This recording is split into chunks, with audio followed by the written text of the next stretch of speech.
ధోని పరువు తీసిన హర్షల్ పటేల్ ఈరోజు మధ్యాహ్నం జరిగిన Chennai super Kings versus Kings Eleven Punjab మ్యాచ్లో అయితే ధోని అందరినీ కూడా కొంతవరకు ధోని ఫ్యాన్స్ అందరినీ కూడా అందరికి పరీక్ష పెట్టడం అని చెప్పుకోవచ్చు. ఎందుకంటే తను వచ్చిన వెంటనే డకౌట్ అయ్యి వెనుదిరిగాడు అనమాట. సో ఇక వివరాల్లోకి వెళ్తే కింగ్స్ ఎలెవన్ పంజాబ్ అయితే ఫస్ట్ అయితే బౌలింగ్ ఎంచుకున్న తర్వాత చెన్నై సూపర్ కింగ్స్ మంచిగా బ్యాటింగ్ ఆడింది. రుతురాజ్ గైక్వాడ్ చాలా మంచి ఫామ్లో ఉన్నాడు, కెప్టెన్సీ ఇన్నింగ్స్ ఆడుతున్నాడు. కానీ అనూహ్యంగా ఫ్రెండ్స్ మనందరూ చూసి చెప్పుకోవాలి, Shivam Dube world cup T20 world cup select చేసిన తర్వాత శివం దూబే 2 సార్లు డకౌట్. లాస్ట్ మ్యాచ్ డకౌట్ అయ్యాడు, ఈ మ్యాచ్ డకౌట్ అయ్యాడు. చాలా తనైతే డౌన్ అయిపోతున్నాడు, మరి ఎందుకు తెలియడం లేదు. సో తను కొంచెం మంచి ఫామ్లోకి అయితే రావాల్సి ఉందన్నమాట. సో ఇక దాని తర్వాత వికెట్లు వరుసగా పడుతున్నాయి. దాని తర్వాత ధోని అంటూ అభిమానులు కూడా అరుస్తున్నారు, ఎప్పుడు వస్తారు ధోని అని అంటూ. కానీ చివరి ఓవర్లో ధోని అయితే వచ్చారనమాట. వచ్చిన వెంటనే ఫస్ట్ బాల్కే హర్షల్ పటేల్ బౌలింగ్లో స్లోయర్ బాల్ అనమాట, డక్అవుట్ అయ్యాడు అనమాట. క్లీన్ బౌల్డ్ అయ్యాడు. నిజంగా దిమ్మ తిరిగి మైండ్ బ్లాక్ అయిపోయింది ఒకసారి ఆ బాల్తో.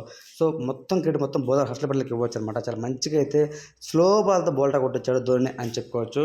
ఒక్కసారిగా స్టేడియంలో ఉన్నటువంటి మొత్తం ఫ్యాన్స్ అందరూ కూడా ఒక్కసారిగా సైలెంట్ అయిపోయారు. ఎప్పుడు కూడా ధోని గ్రీస్లోకి వస్తే ధోని అని అరుస్తూ ఉంటారు. ఇప్పుడు ఒక చెన్నై టీమే కాదండి, ఆపోజిట్ టీంలో ఎవరైతే స్టేడియంలో మొత్తం 50K ఉంటే 50K, 40K ఉంటే 40K ఆడియన్స్ అందరూ కూడా ధోని అని అరుస్తున్నాం మనం చూసామన్నమాట.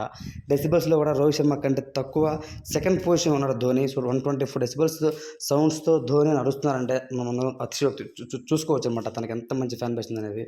బట్ ఏది ఏమైనా సరే చెన్నై సూపర్ కింగ్స్ అద్భుతమైన విజయం సాధించింది. కానీ ధోని బ్యాటింగ్ కొంతవరకు నిరాశ చెందించింది అని చెప్పుకోవచ్చు. ఎందుకంటే ధోని ఆ చివరిలో వచ్చి ఆ హిట్టింగ్ కొడుతుండడం మనం చూసామన్నమాట. హార్దిక్ పాండ్యా బౌలింగ్లో 4 balls 20 runs ఇచ్చాడు. దాని తర్వాత ముంబై ఇండియన్స్ 20 runs తర్వాత ఓడిపోవడం జరిగిందనమాట. సో కాబట్టి అదే తరహాలో ఈరోజు కూడా కొడతాడు అని అందరూ భావించారు. కానీ ఎట్టకేలకు తనైతే అనూహ్యంగా క్లీన్ బౌల్డ్ అవ్వడం జరిగిందనమాట. సో ఈ ఒక్క దెబ్బతో ఎంతోమంది ఆశల్ని నిరాశగా వెనుదిరిగాడు ధోని. సో అందరినీ కూడా నిరాశపరిచారు అంటూ అయితే కామెంట్స్ అయితే పెడుతున్నారు.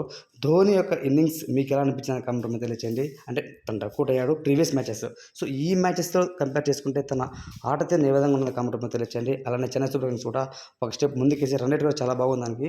సో కాబట్టి తప్పకుండా ఈ సీజన్ క్వాలిఫై అవుతుంది. సో టైటిల్ రేస్లో కూడా ఉంటుంది అయితే నేనైతే కోరుకుంటున్నా. సో ఈ వీడియో మీ ఒపీనియన్ కామెంట్ మీద తెలియచేయండి. Thanks for watching.